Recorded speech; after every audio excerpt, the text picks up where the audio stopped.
Gabriel Dufresne et vous sur les ondes de la Radio CEF.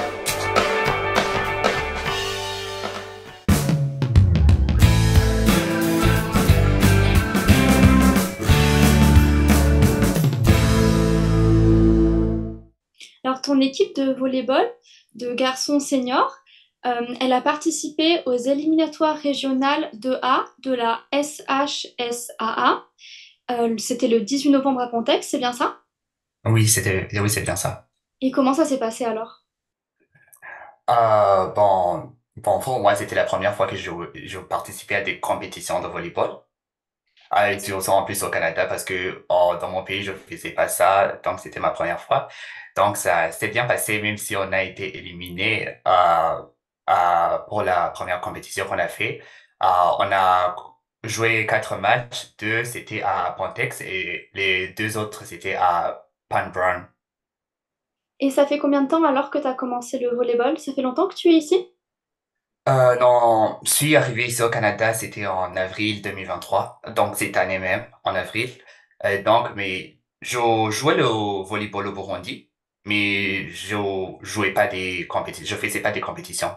Mais sinon, je le faisais pour le plaisir seulement. Et puis quand j'étais ici au Canada, quand je suis arrivé au Canada, on m'a dit qu'il y a une équipe qui voulait recruter des joueurs et j'ai voulu pourquoi je peux pas tenter la chance et puis jouer dans des compétitions. Et c'était comme ça, en fait.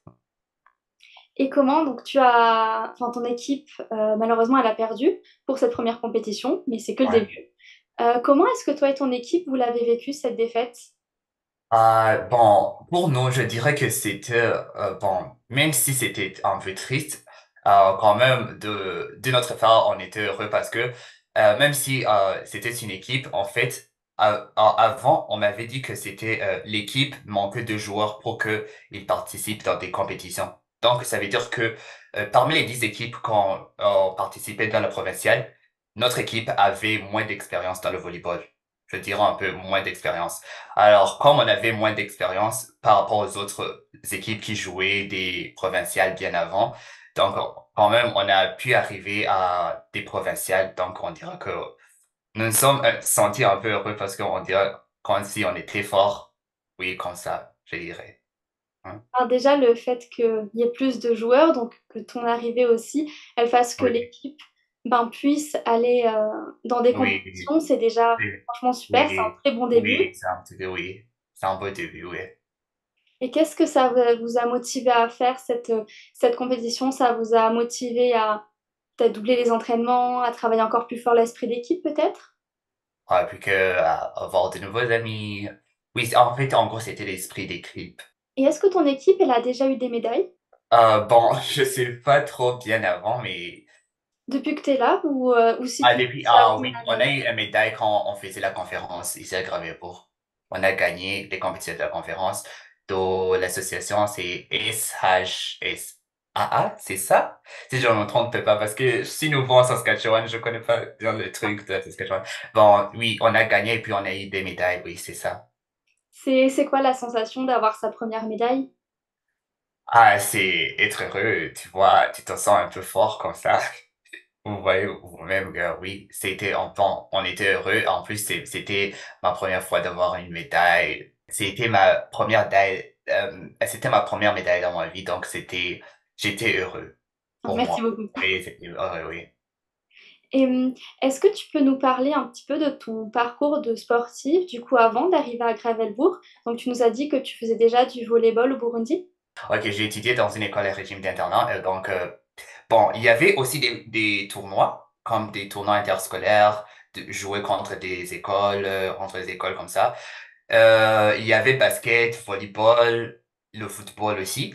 Mais moi, je préfère beaucoup jouer au volleyball. Et puis aussi, et football aussi, le soccer. Le soccer. C'est ce que je jouais avant, mais je faisais pas des participations à des compétitions. Moi, je le faisais juste pour le plaisir et aussi pour genre, avoir la meilleure santé, faire le sport, tout ça. Oui, c'était comme ça, ma vie sportive au Burundi. Donc, toi, au début, c'est venu vraiment d'une envie de bien-être.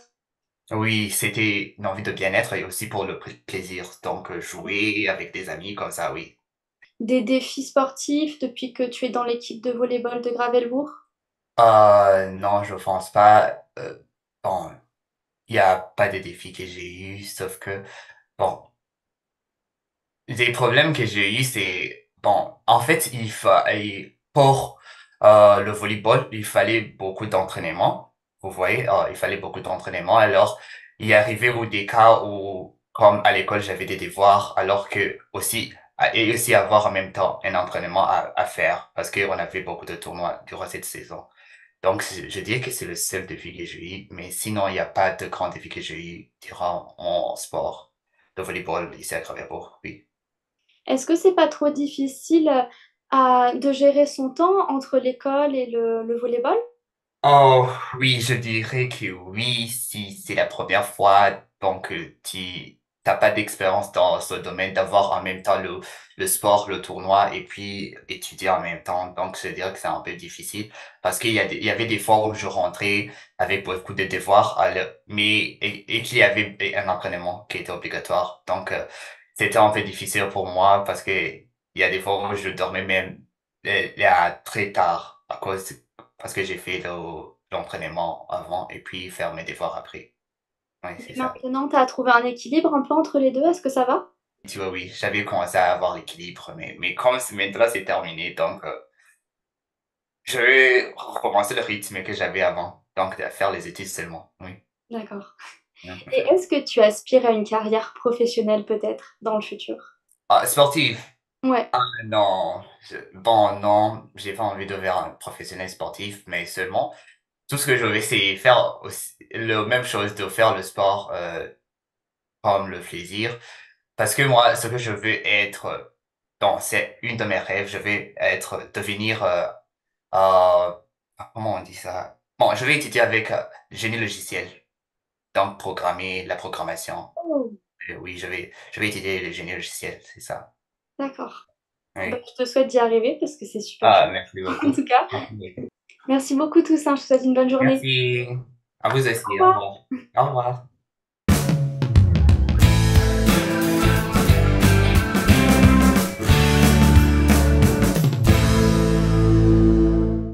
Et le cœur content.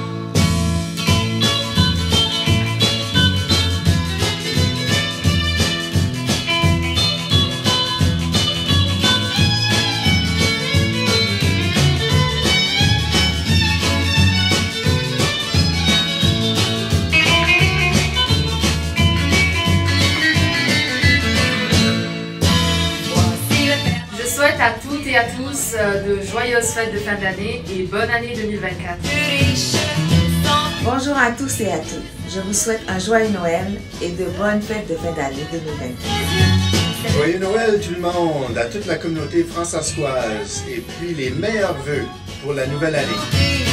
La Radio Youssef vous souhaite un joyeux Noël et une bonne année 2024. bien parmi Bonjour tout le monde. Donc aujourd'hui, on veut simplement vous souhaiter en tant que l'équipe TI de joyeuses fêtes et une bonne année. Joyeux Noël et bonne année de l'année 2024. Hey, j'aimerais vous souhaiter à tous un joyeux Noël et une bonne année 2024. Joyeux Noël et bonne année 2024 à tous. Joyeux Noël et bonne année 2024. Joyeuses fêtes et bonne année 2024.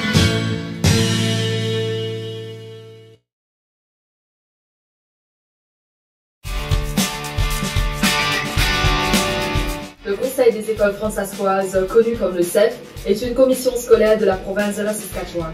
Le CEF veut aussi agir tôt dans la vie des enfants. Il procède régulièrement à un dépistage et à une intervention précoce auprès de tous les élèves. Tous les élèves de 3 ans, de 4 ans, de maternelle 5 ans ont participé à un dépistage en orthophonie. Parmi les 27 commissions scolaires de la Saskatchewan, le CEF est la seule division scolaire offrant une éducation de la prématernelle à la 12e année en français langue première. Le CEF utilise divers services pour assurer le transport scolaire de ses élèves. La zone de fréquentation de chaque école françaiscoise est délimitée dans un rayon de 100 km autour de l'école, mais le service de transport peut dépasser cette limite. Financé pour les derniers publics canadiens, le CEF offre une instruction en français aux élèves françaisois inscrits dans les 15 écoles élémentaires et secondaires repartis dans les 4 coins de la province.